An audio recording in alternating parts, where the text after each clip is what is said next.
এখন থেকে আপনার প্রিয় সিরিয়ালগুলো ফ্রিতে দেখুন এক্সক্লুসিভলি শুধুমাত্র সান নেক্সটে। এখনই অ্যাপ ডাউনলোড করুন। ওই যে সৌরভ, ও কিন্তু শুধু O3 ফার্মাসিউটিক্যালসের একজন এমপ্লয়ি নয়, ওর ডালির সাথে একটা পাস্ট রিলেশনও আছে। হি ওয়াজ হার boyfriend. What? Do you know what you're saying, huh? Yes. Yes. আমি বিশ্বাস করি না এটা। দেখো ঠাম্মি, তুমি আমার কথা বিশ্বাস নাই করতে পারো, কিন্তু এইটুকু জেনে রাখো, আমি যেটা বলছি আমি জেনে বুঝে খোঁজ খবর নিয়ে বলছি। এদিকে তুই এত খোঁজ খবর নিয়েছিস কেন? না কষ্ট করে বল, তোর তো নিজের কাজকর্ম আছে, সেগুলো ছেড়ে দিয়ে তুই ডালির বিষয়ে হঠাৎ এত খোঁজ খবর। না না, মজার বিষয় দেখো, ওর মতো কথা বলছো, কোনো রকম একটা ইনফরমেশন মিনিট। তোমার কি মনে হচ্ছে ডালি আমাদের সত্যি কথা বলে এখান থেকে গেছে? স্পষ্ট বোঝা যাচ্ছে দাদাকে মিথ্যা কথা বলছে, তারপরে ওর হয়ে সালিশি করছো, চেঁচামেচি করছো। আর কোনো কথাবার্তা এই বিষয় হবে না, যা হবে ফেস টু ফেস হবে, সামনাসামনি। আমরা ল্যাবে যাবো এক্ষুনি, জাস্ট নাও। বনি, লেটস গো। দাদা দাদা দাদা শোন, 1 মিনিট, আমিও যাচ্ছি তো।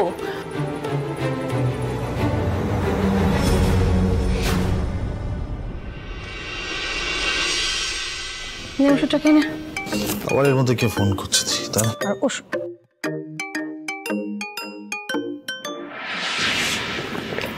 হ্যালো হ্যালো বাবি, আজকে না তেতো বাবু খুব রেগে গেছে জানো তো। আরে ওই যে সৌরভ দাদা ছিল না, তেতো বাবু বলল যে দিদিভাই নাকি সবাইকে মিথ্যে কথা বলে ওর সঙ্গে দেখা করতে গেছে। হ্যাঁ, কি বলছো তুমি? ডালি কোথায় গেছে? মানে কিছু বলে গেছে? তুমি শুনেছো? দিদিভাই তো বলল যে ল্যাবে গেছে। প্লিজ বাবি, তুমি কিছু একটা করো না। তুমি তেতো বাবুকে বোঝাও না যে দিদিভাই তো কখনো মিথ্যে কথা বলে না, বলো। হ্যাঁ ঠিক আছে, তুমি ফোনটা রাখো। মা, এই ব্যাপারটা নিয়ে কারোর সাথে কিছু কথা বলার দরকার নেই। হ্যাঁ, আমি দেখছি। রাখো। কি হয়েছে? কে শ্রেয়া ফোন করেছে? হ্যাঁ। কি হয়েছে? ডালি নাকি আলাদা করে সৌরভের সঙ্গে দেখা করতে গেছে। হ্যাঁ, এবং সেটা রক্তিম জানতে পেরে খুব রাগারাগি করছে। কিন্তু ডালি কেন আলাদা করে সৌরভের সঙ্গে দেখা করতে যাবে? জানি না, সেটা আমাকে এক্ষুনি বেরোতে হবে। কোথায় যাবি?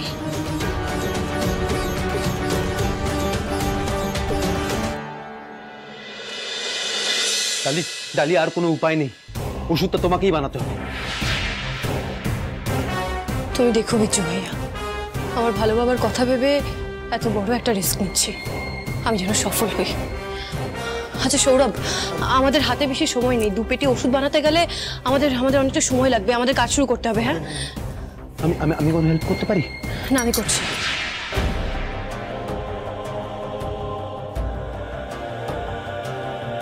ফর্মুলাটা দেখিনি। হ্যাঁ, ফর্মুলাটা কোথায়? এই তো।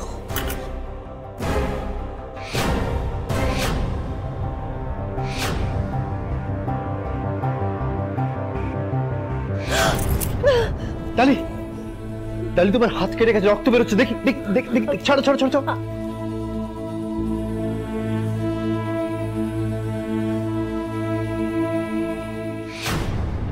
মিস ডালি! ডালিমা!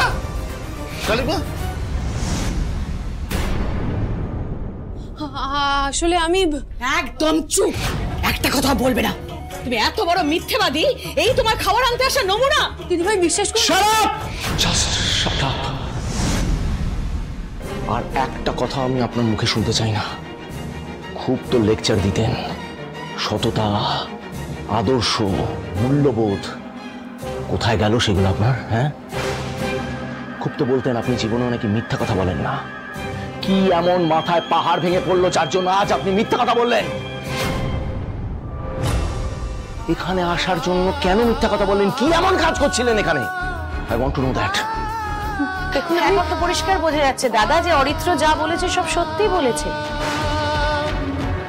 হ্যাঁ, খুব স্বাভাবিক যে ডালি এটা নিজে মুখে আমাদের সবাইকে বলবেই বা কি করে, আর বলতে পারেনি বলে এইভাবে পুরো ঘটনাটা আমাদের সবার সামনে আবিষ্কার করতে হলো।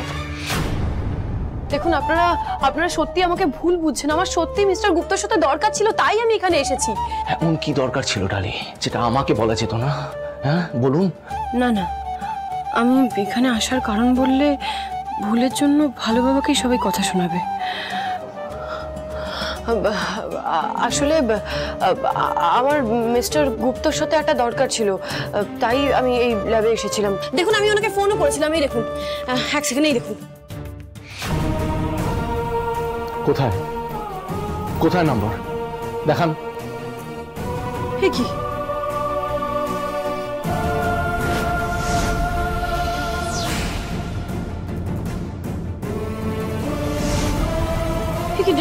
নাম্বারটা কোথায় ছিল? কল হিস্ট্রিতেই তো ছিল। হ্যাঁ এক সেকেন্ড।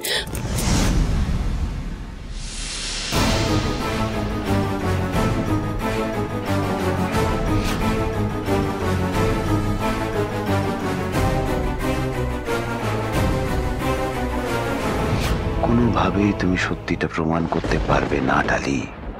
এখানেই তো ছিল। আমি কোথায় কল লিস্টে নাম্বার? এদিকে আসুন, এদিকে আসুন। কেন মিথ্যা কথা বলছেন? বারবার কেন মিথ্যা কথা বলছেন?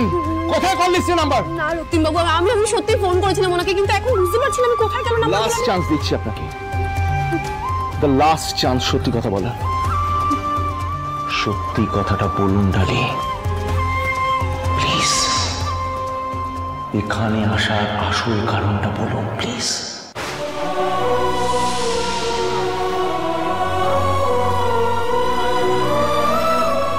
কারণটা আমি বলছি। আজকে যেই 10টা পেটি স্যাম্পল ডেলিভার হওয়ার কথা ছিল তার 8টা এসেছে, 2টো পাওয়া যাচ্ছে না স্যার। তাই ডালি মানে ডালি ম্যাম এখানে এসছিলেন কোনোভাবে যদি লাস্ট মোমেন্টে ওষুধ রেডি করে দেওয়া যায়, তাই জন্য। অসম্ভব, এটা হতে পারে না স্যার। আমি নিজে 10 পেটি রেডি করে দিয়ে গেছি। তাই তাহলে বাকি 2টো পেটি কি হাওয়ায় উবে গেল শেখর? আসলে কি জানো মিস্টার শেখর মুখার্জি, আমি না খুব ভালো মতো জানতাম যে তুমি এই ধরনের একটা কোনো কাজ করবে। তোমার মোটিভটা হচ্ছে গিয়ে আমাদের কোম্পানি এবং আমার দাদার ক্ষতি করা। সেই উদ্দেশ্য নিয়েই তো তুমি এসেছো। আর যবে থেকে গভর্নমেন্ট ডিলটা তোমার হাতছাড়া হয়ে গেছে, তুমি উঠে পড়ে লেগেছো আমাদের ক্ষতি করার জন্য। কখনো না, আমার ভালো বাবা এরকম প্রতিহিংসা পরায়ণ না। প্রতিশোধ নেওয়ার জন্য কখনো অসৎ পথ অবলম্বন করবে। বেশ বেশ বেশ, তাহলে বলুন ওই বাকি 2টো পেটি কে সরালো? হাওয়া হয়ে গেল? না না, এটা কি